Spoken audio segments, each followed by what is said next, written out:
dito sa bukid, oh, sa gilid ng gubat. Yung pinakita ko sa inyo noong unang buwan na maliliit pa. Tapos ngayon ito na, ganito na kalaki. At sayang guys na yung nanghihinayang lang ako dito dahil sobrang taba yung iba. Tapos yung iba naman inuuod yung mga daon. Yan po. Yan, inuuod, oh. Yan. Sayang, puno pa lang, tatabaan na.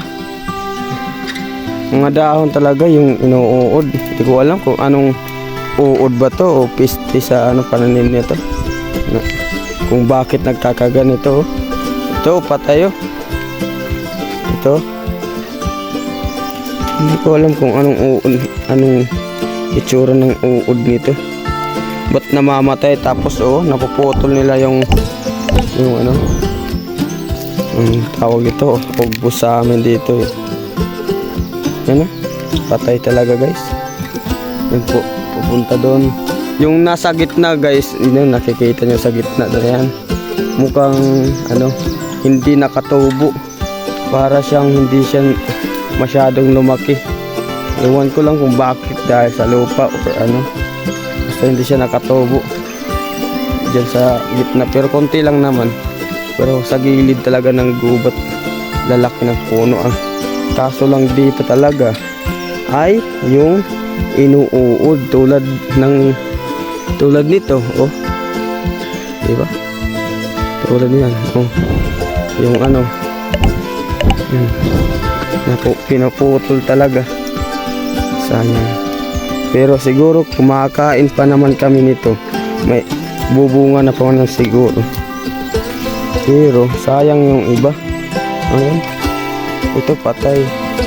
So comment nyo guys kung ano ang dapat solusyon nito para hindi magkaganito at hindi uurin at mamunga ng maganda. Yun, oh. Kita niyo, kinakain na talaga ng uod. Grabe itong mga piste sa pananim namin. Lalaki. Sayang, yung iba, grabe, sobrang taba. Dito ang lalaki ng dahon.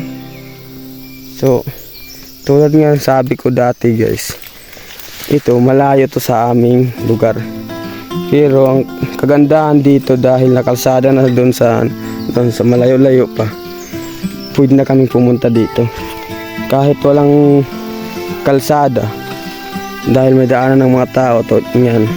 Tapos hindi mabato, pwede daanan ng motor na single, kaya nakakadiretso dito. Tapos kung natandaan nyo guys, may tinanim ako dito sa gilid na mga mangga. Iwan ko lang kung tumubo na ba, hindi ko pa makita.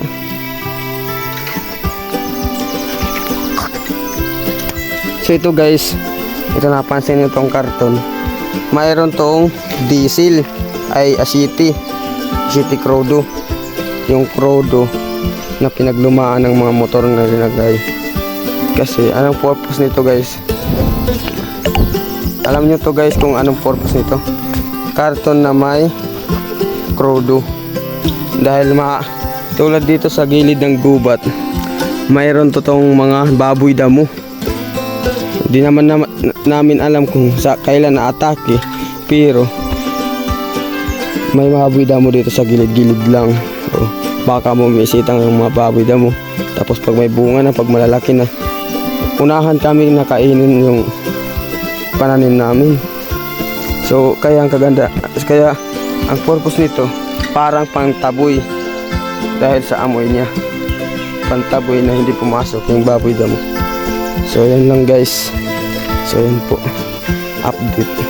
So sunod, i-update ko sa inyo pag may bunga na pwede nang kainin. Sobrang tataba ng mais. Grabe. Yan ang tinatawag dito sa amin sa Samar na kaingin. Iwan ko lang sa Tagalog. Hindi kung alam to ng mga Tagalog kasi nga wala naman sila silang gubat or sakahan kasi.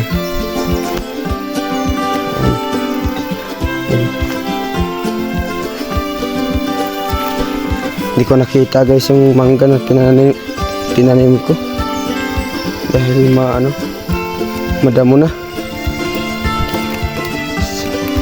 So dito lang muna guys, may kasama pala ako dito. Yan ang motor ko, tapos kasama ko. Parag video ko muna siya. Yun. Parag video ko muna yan.